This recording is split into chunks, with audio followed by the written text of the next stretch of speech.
The Local Government Association of Queensland wants to make it an offence to publicise complaints of corruption to the crime watchdog during the 3 months before council elections. The call was among the Lgaq's 10-point election plan, which asks all parties contesting the poll to commit to a range of funding proposals and policies.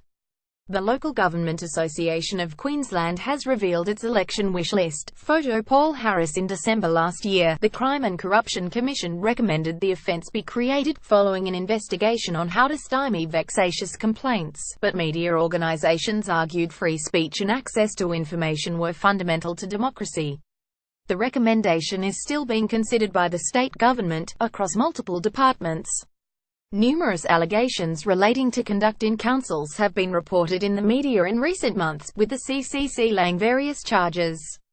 The Lgaq rejected the plan for a ban on property developer donations, also opposed empowering councils to exclude councillors with a conflict of interest from meetings. The Lgaq asked for a commitment from the parties to work with it on the implementation of the Councillor Complaints Review Report and Operation Bellcarrier recommendations.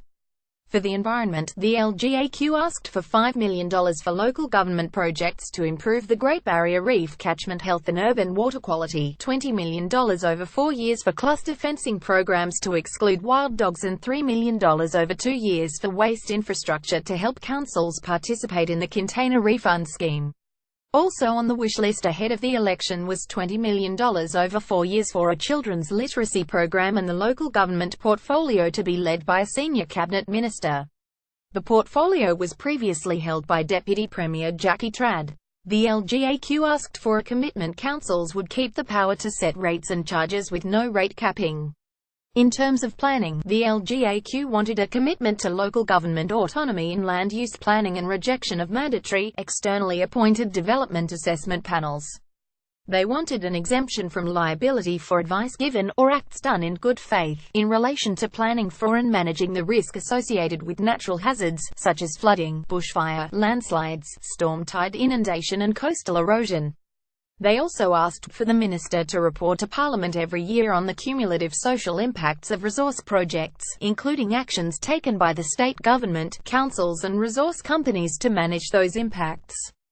Councils asked for 10% of revenue from safety infringements to be returned to local governments to support local road safety projects. And the Lgaq wanted at least $500 million per year for a program, building on Works for Queensland, which put councils at the centre of deciding which projects most readily met the community's needs and aspirations. There are 77 councils in Queensland, which employ more than 40,000 people.